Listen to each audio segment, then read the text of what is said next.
प्रत्येक आत्मा जीवन में उत्कर्ष और उन्नति को चाहता है।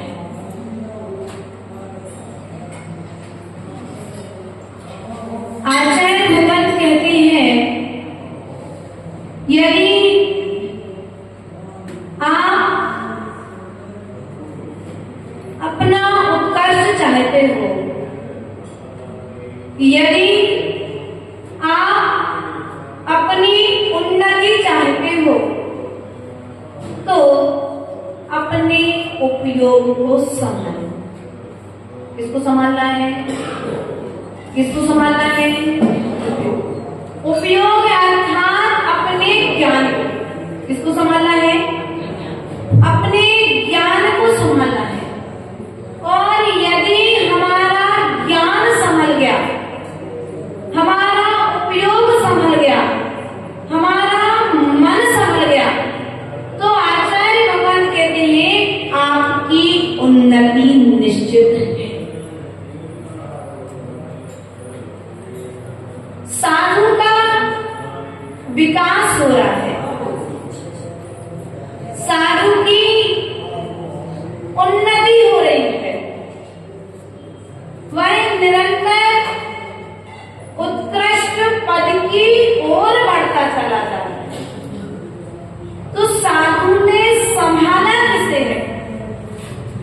बच्चे नहीं संभाले, समाज नहीं संभाली, पार्वती जी समाज नहीं संभाली, परिवार नहीं संभाला, शिष्य शिष्यागण नहीं संभाले।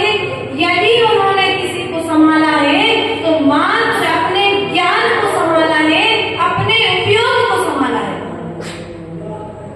उपयोग संभल गया तो जीवन संभल गया, ज्ञान संभल गया तो पूरा जीवन संभल गया। आचार्य गुरुदेव कहते हैं बच्चे को संभालने की जरूरत नहीं है। क्या? बच्चे को संभालने की जरूरत नहीं है, उसके ज्ञान को संभालो, अर्थात उसकी बुद्धि को संभाल लो।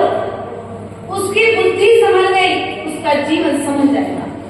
तुम्हें बार बार ताक झांक करने की जरूरत नहीं पड़ेगी, क्योंकि वो बच्चा दोष नहीं करेगा, उसके ज्ञान में विकार उत्पन्न नहीं होगा, क्योंकि उसका ज्ञान जो है वह विकास की ओर लेके जाने वाला है।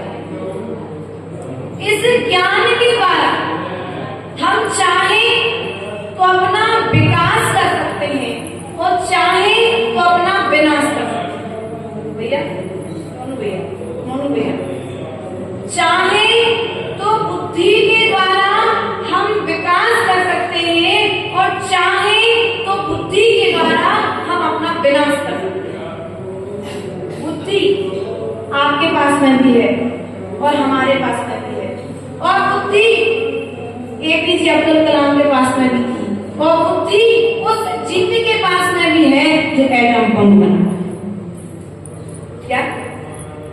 एक जीव अपनी बुद्धि से जिनबिंब बना रहा है। क्या? एक जीव अपनी बुद्धि से, बात समझ में आ रही कि नहीं आ रही? आगे आगे एक जीव अपनी बुद्धि से जिनबिंब बना रहा है और एक जीव अपनी बुद्धि से एटम बम बना रहा है। बुद्धि दोनों के पास है। एक जीव संसार में आकर के कर्म निर्जना करके सिद्धालय को जा रहा है और एक जीव संसार में आकर के नरक जा रहा है। किसके द्वारा? अपने ज्ञान और अज्ञान के द्वारा। अपने ज्ञान को यदि सम्यक ज्ञान बना लोगे तो वही ज्ञान तुम्हारे लिए कर्म निर्जरा का साधन होगा, और यदि उस ज्ञान को सम्यक ज्ञान नहीं बना पाए तो वही ज्ञान तुम्हारे लिए संसार में भटका देगा। जैन दर्शन में दान की पूजन नहीं है। ध्यान रखना माताओं, जब पूजा कर रहे, पाठ कर रहे, ध्यान रखना। अगर एक शब्द हो जाए तो शायद तुम्हारा भी कल्याण हो जाए, भगवान तुम्हारा भला। हम ऐसी भावना करते हैं कि यदि वह जीव अपनी बुद्धि को किसमें लगा दे, कहां पर लगा दे? सम्यक ज्ञान। सम्यक ज्ञान अर्थात सच्चा ज्ञान। सच्चा ज्ञान अर्थात देव के अनंत देव के द्वारा कहा गया, जो जिनवाणी में लिपिबद्ध है, उसके अनुसार चलना प्रारंभ कर दे। अभी हम ज्ञान के अनुसार चलते हैं, सम्यक ज्ञान के अनुसार नहीं चलते। हमारा ज्ञान हमसे जो कह रहा है हम वो कर रहे हैं, लेकिन माँ जिनवाणी सम्यक ज्ञान का जो प्रतीक है, उस माँ जिनवाणी की बात को मानकर के हम कितना चल रहे हैं। ज्ञान की पूजा है क्या? बोलो माता। ज्ञान की पूजा जैन दर्शन में कदापि नहीं है, भूल में मत लेना। बड़े बड़े ज्ञानी संसार में है, लेकिन जिनका ज्ञान सम्यक ज्ञान है उनके लिए हम रोज सम्यक दर्शन ज्ञान चारित्र्य पावती रोज अर्घ चढ़ाते हैं। चारित्र की पूजा नहीं है, सम्यक चारित्र की पूजा। किसकी पूजा है? सम्यक चारित्र की पूजा यहाँ पर है। आचार्य भगवान कहते हैं ज्ञान सम्यक ज्ञान की होगा तो पूजता को प्राप्त होगा, और चारित्र क्या? ज्ञान कम रहे, ज्ञान कम रहे लेकिन चारित्र में उत्कृष्ट क्या होना चाहिए? चारित्र में उत्कृष्टता होना चाहिए। तो इसी बात को आचार्य भगवत के कुंद कुंद स्वामी ने कह दिया, हे साधो, यदि तुम चारित्र देखते हो तो चारित्रधारियों का भी कल्याण नहीं होता। हाँ, ध्यान रखना, चारित्र से कल्याण, बोलो तो दोनों तरफ रहना, एक तरफ नहीं समझ लेने। एक पक्षी ले लो, माता जी ने कह दिया चारित्र से कल्याण, एक पक्षी बात नहीं पकड़ना, पूरी बात सुन लेना, जिंदगी सुने पूरी सुनना। आचार्य भगवान कहते हैं मात्र चारित्र अकेले से कल्याण नहीं होता है, चारित्र के साथ श्रद्धान होना। अगर सम्यक दर्शन नहीं है तो वह चारित्र भी तुम्हारे लिए फल देने वाला नहीं है। उपास कर लिया, उपास कर लिया, सब कर रहे तो हमने कर लिया। यदि तुमने ऐसे उपवास किया है तो उपवास तुम्हें फल देने वाला कर्म निद्रा का साधन। अब आपने पर्युषण पर्व में उपवास किया, और जब पर्युषण पर्व में आपने उपवास किया तो आपने क्यों उपवास किया कि पर्युषण पर्व में विशेष पर्व के दिन है, इन दिनों में उपवास करने से कर्मों की निद्रा होती है।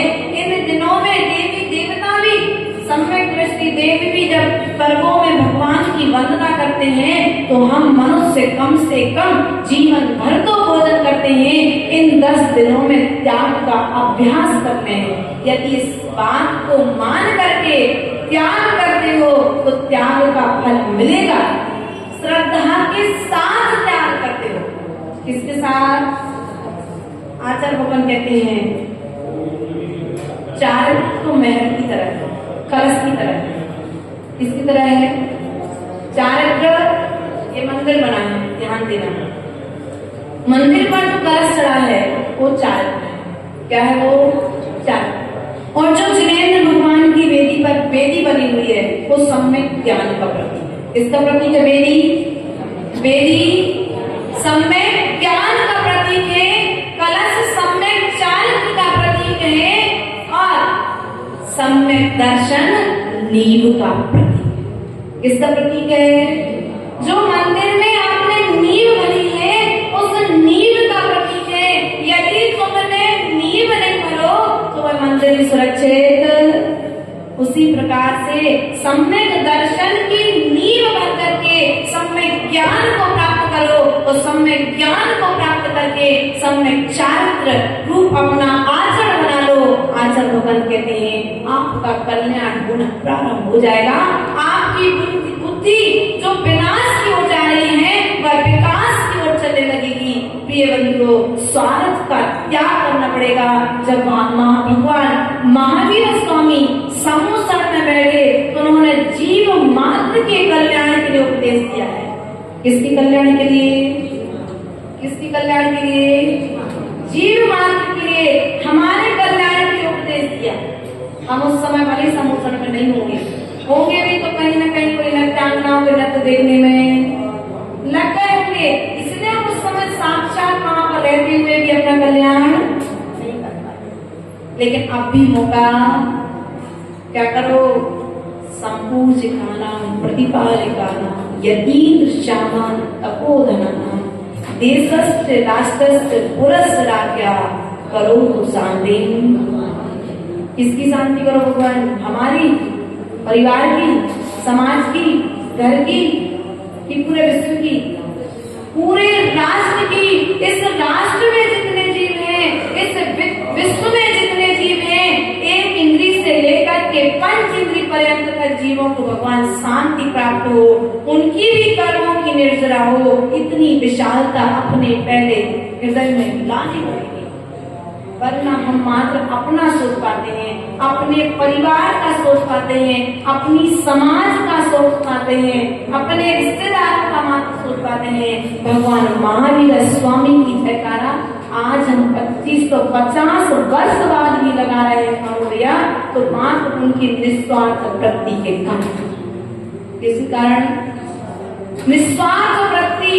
यदि वे चाहते तो पर्सनली गौतम गढ़धर को सब कुछ देके चले जाते, लेकिन उन्होंने दिया तो सबके सामने दिया, और सबके सामने दिया, जो जितना झेल सके उतना,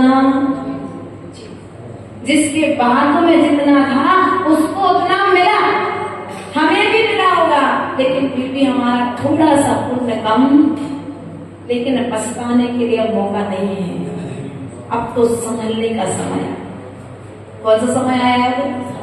संभलना है, स्वयं भी संभलना है और परिवार वालों को भी कैसे ज्ञान गुस्सा करके नहीं, किसके द्वारा? ज्ञान के द्वारा समझाओ, जिनवाणी के अनुसार समझाओ। जब व्यक्ति बच्चा पहली बार पाप करके आता है उस समय समझाओ। हम समझाने कब बैठते हैं? एक बच्चा छोटा सा था, स्कूल गया, एक बच्चे का पेन चुरा के ले आया। उसने माँ को आके बताया कि माँ मैं आज एक पेन लेके आया हूँ। माँ ने कहा कहाँ से लाए बेटा? माँ मैंने दोस्त का पेन चुरा लिया। कोई बात नहीं बेटा, रख ले। अच्छा है ना पेन? तुझे अच्छा लग रहा है ना? रख लिया। दूसरे दिन किसी बच्चे की कॉपी चुरा करके गया। माँ मैं कॉपी चुरा के लाया। कैसी है बेटा? बहुत अच्छी है माँ, मुझे बहुत पसंद इसलिए मैं लिया है। कोई बात नहीं बेटा, तू खुश रह, तुझे जो करना तू कर ले, तू खुश रह। थोड़ा बड़ा हुआ बेटा, बेटा किसी के घर गया, घर जाकर के कुछ सामान चुरा करके ले आया। माँ आज वो उनके घर गया था, पूरे सामान चोरी करके गया है। कोई बात नहीं बेटा, अच्छा ले आया, तुझे पसंद है ना? ऐसा करते करते अब वह बच्चा दुकानों पर चोरी करने लगा, डाके डालने लगा, अर्थात डाकू बनने। और जब मैं ऐसा करते करते एक दिन पुलिस के हाथों में पकड़ में आया तो सजा सुनाई गई, मौत। इसकी सजा? मौत की सजा सुनाई गई। उस बच्चे से पूछा गया कि बेटा तेरी अंतिम इच्छा क्या है? उसने कहा मैं अपनी माँ से मिलना चाहता हूँ। क्या कहा उसने? मैं अपनी माँ से मिलना चाहता हूँ। बोले तू अपनी माँ से मिलना क्यों चाहता है? बोले मेरी माँ को एक बार मेरे सामने बुलाया जाए, मौत के पहले मैं अपनी माँ का मुंह देखना चाहता हूँ। उस माँ को बुलाया गया। उस बच्चे ने अपनी माँ से विनय पूर्वक कहा, माँ आज मेरे को ये फांसी लग रही है, इसका जिम्मेदार आप हैं। क्या बोले? इसकी जिम्मेदार आप हैं। मुझे आज समय में मरण प्राप्त हो रहा है, इसकी जिम्मेदार आप हैं। बच्चा बोला कैसे? माँ बोली कैसे? बोले बेटा माँ यदि जब मैं पहली बार स्कूल से पेन चुरा करके लाया था, गलती की थी, उस समय आप मेरी खुशी ना देख करके मेरी उस गलती पर मुझे एक थापड़ मारती तो मैं इतना बड़ा डाकू नहीं बनता और आज मुझे फांसी की सजा नहीं सुनी। प्रिय बंधुओं, आज बच्चे हैं, छोटे हैं, यह सोच करके उनकी गलतियों को ढांको मत। क्या आज छोटे हैं, उन्हें मोबाइल चाहिए, तुम्हें बच्चों से मुक्ति चाहिए तो तुमने उन्हें मोबाइल पकड़ा दिया। अब बड़े हो गए तो तुमसे चोरी से मोबाइल चला। मुनि विभासुर सागर की संघ में, मुनि विभासुर सागर की संघ में आप सभी मेरे भी चतुर्मास घटना मात्र मोबाइल कारण मोबाइल उनके घर में उनकी भाभी के बच्चे ने 8 महीने लगभग चतुर्मास के पहले की घटना है। हम लोग विरागोदय कार्यक्रम के बाद लौट रहे थे, उस समय की घटना है। बच्चे ने माँ से मोबाइल मांगा, माँ ने 5,000 रुपए का मोबाइल ला करके बच्चे को दे दिया। नहीं, 14,000 वाला मोबाइल चाहिए, पैसे भी तो होना चाहिए। उस समय माँ के पास तत्काल में पैसे नहीं रहे, 14,000 का मोबाइल लाके नहीं दिया। बच्चे ने जाकर फांसी, बच्चे ने जाके 18 साल के बच्चे ने जाकर फांसी। अब सोचो, ये रियल घटना है, नाम से इसने बताया कि आप लोगों से हमारा निवेदन है कि आप लोग परेशान हैं, हमारे पास आकर के कहते माता जी बच्चा बच्चा परेशान नहीं करता, उसने आपने उसको परेशान करने का मौका दिया। आप उसे बचपन से संभालें। मोबाइल कितनी लत ना लगा दे कि कल वो तुम्हारे ऊपर चढ़ करके बोले नहीं, अगर तुम नहीं करोगे मेरी पूर्ति तो मैं ऐसा कर लूंगा। कंट्रोल में रखो, और कंट्रोल उसका रिवॉर्ड है दिमाग, उसका ज्ञान। क्या उसका? उसके ज्ञान को कंट्रोल में करो, उसकी बुद्धि को कंट्रोल में करो। बच्चे ने कहा माँ मुझे ये खाना है, ठीक बेटा ले, स्वयं नहीं बनाना पड़े तो पैसे दे दिए, बेटा जा बाहर से खा के आ जाए। अब भक्ष्य खा रहा है क्या भक्ष्य खा रहा है? कोई नई बीमारी लेकर के आ जाएगा घर पर तो फिर डॉक्टर की इलाज, फिर आकर के भगवान के सामने दुआ करना। पहले संभाल, क्या करना है? पहले संभालना है। क्या करते हो आप लोग? दूध भरने के पहले बर्तन को साफ करते हो कि दूध भरने के बाद बर्तन को साफ करते हो? बोलो तो, बात समझ में आ रही? पूजा कर रहे, कोई बात नहीं, भगवान भाग जाएंगे थोड़े दिन बाद उठ के, फिर नहीं कर पाओगे पूजा। हम तो भैया स्थायी रहने वाले हैं, है ना, दिनवाणी सुनाने के लिए।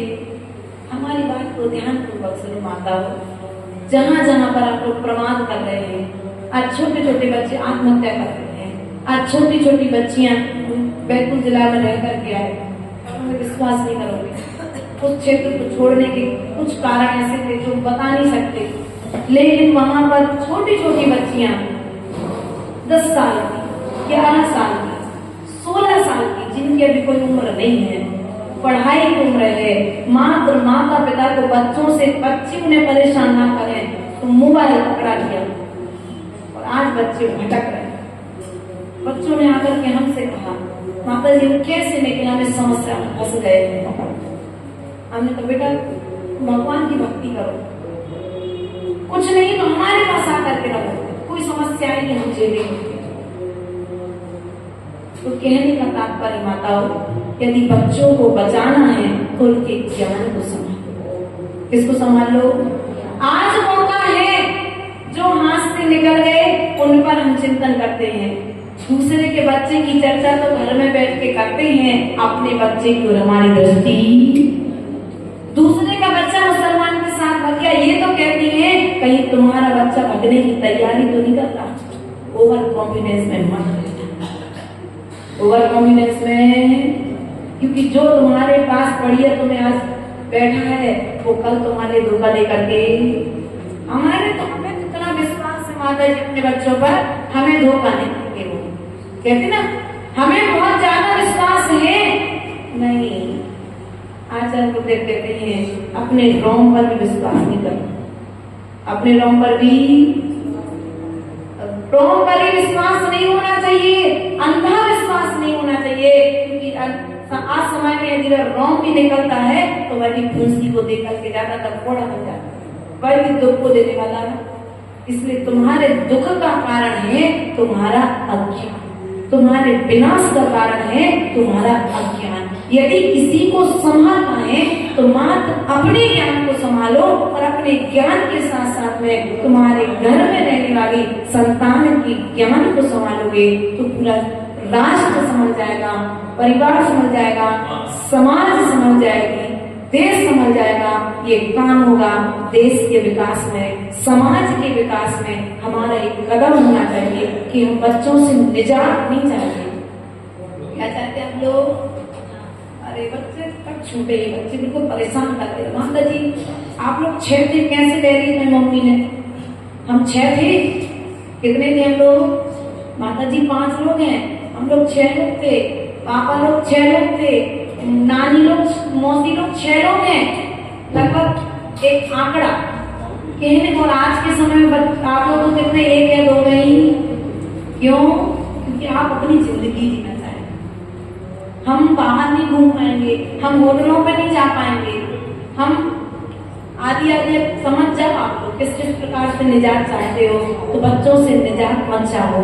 यदि छोटे पौधे को पानी अच्छे से दोगे तो बड़े होकर के फल अच्छे देगा, और छोटे में यदि तुमने पानी अच्छा नहीं दिया तो वही फल तुम्हारे लिए फिर कष्ट देने वाला, वही पेड़ तुम्हारे लिए क्या होगा? कष्टदायक। इसलिए प्रयास और प्रसार करो। आज का सबक यही है। हमने गाथा नहीं लिखी क्योंकि हमारा विषय थोड़ा सा दूसरा निकल के आपके पुण्य को जैसे गाथा को कर लेंगे। तो कहने का तात्पर्य है मात्र अपने ज्ञान को भैया, मात्र अपने ज्ञान को मोबाइल दो, लेकिन क्यों दे रहे, मोबाइल की तरफ क्या हो रहा है उस पर उपयोग ध्यान। रोटी बनाते ना, रोटी बनाते हो कि बाई आती रहते हैं? रोटी तो अपने हाथ से बनाते तो बाकी सब चीज के लिए बाई आती होगी, है ना? क्योंकि बुंदेलखंड में ऐसी परंपरा है, झाड़ू के लिए, पोछा के लिए, बर्तन के लिए, हर काम के लिए बाई आएगी, लेकिन घर की महिला रोटी तो अपने हाथ से बना के खिलाएगी, है ना? ये तो है बुंदेलखंड में कि नहीं है? ये भी नहीं है ना? तो रोटी जो बनाते हो और तवे पर रोटी डालते हो, तो कैसे ध्यान रखते हो? एक लोई बनाते हो, दूसरी रोटी बेलते भी हो, और तीसरी रोटी तो तवे पर पड़ी है कि वो जल ना जाए उसका भी ध्यान। उसी प्रकार से आपको अपने बच्चों पर भी ध्यान, अपने परिवार पर भी ध्यान, अपने धर्म पर भी ध्यान देना पड़ेगा, तब आपका कल्याण होगा। इन्हीं भावनाओं के साथ में बोले परम पूज्य आचार्य गुरुवरेश्वर विभव सागर जी महाराज की अहिंसा में विश्व धर्म की जिनवाणी की ज्ञान दे सूझे लो सोवाणी मस्त है नो सदा दित हो